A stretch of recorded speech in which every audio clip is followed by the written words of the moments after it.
call and what the response might be. The rich young man came to Jesus himself, of his own free will. He came to Jesus wanting to know how to be saved. And he told Jesus how good he was. He had kept all the commandments of God from his youth.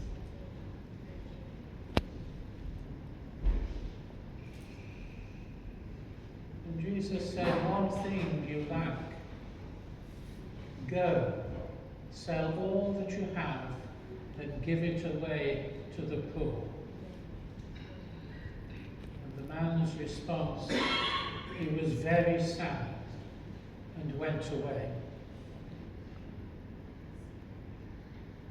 Then in the second Gospel reading we see the call of the Holy Apostle Andrew, who carries with him the name, the first called.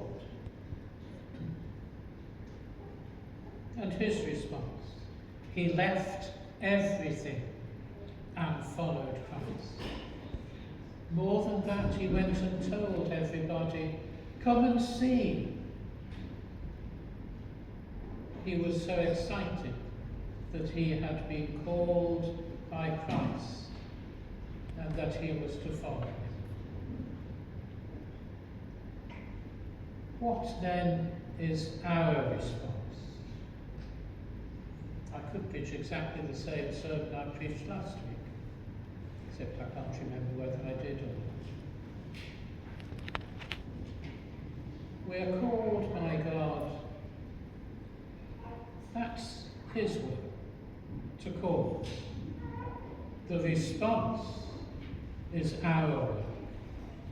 We can either say, nah, I'm all right, thanks. Even when we come to church.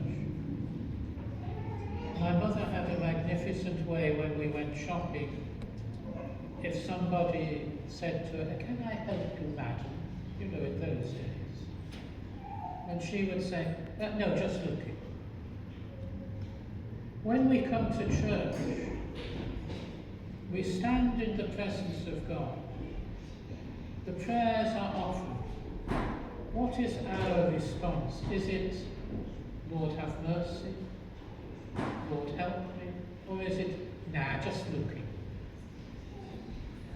If we watch the worship as it's offered in such beauty and purity by the magnificent, handsome priest and the magnificently dressed servers and the wondrously able choir, if we just watch, what is it? We may as well go to a Pentecostal church and listen to the guitars and the drums and go, no, we don't just watch. Every time the deacon cries out, let us attend, he's calling our attention back to God. Back to God. As Orthodox Christians, we are surrounded by the icons,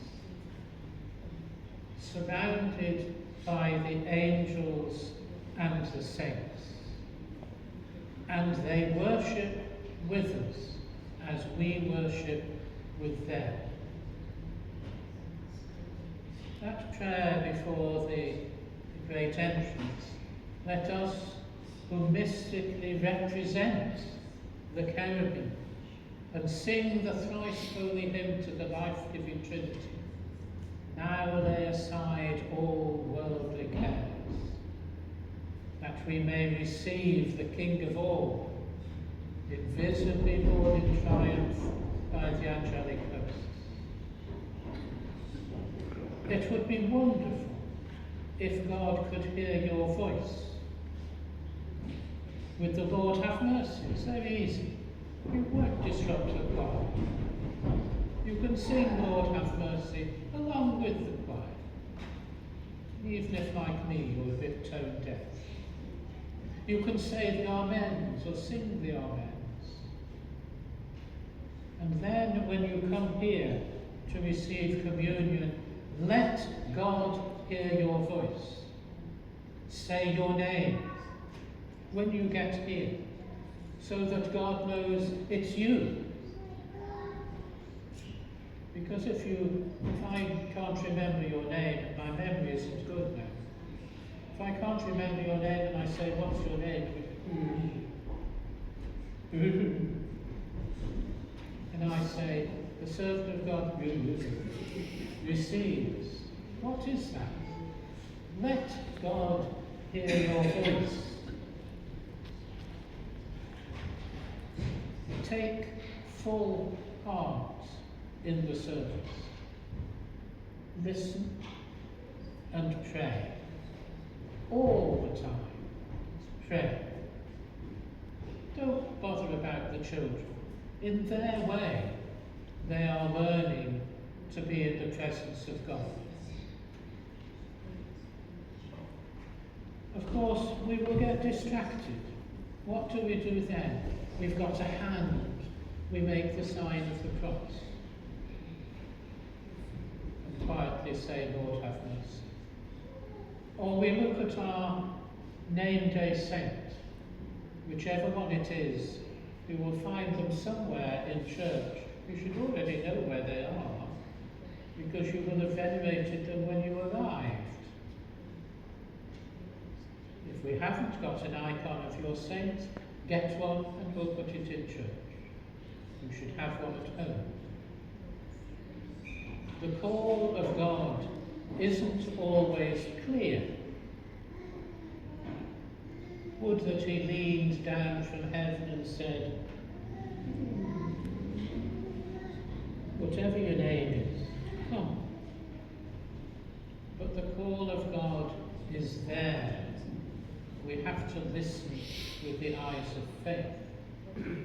And then we have to respond to that call.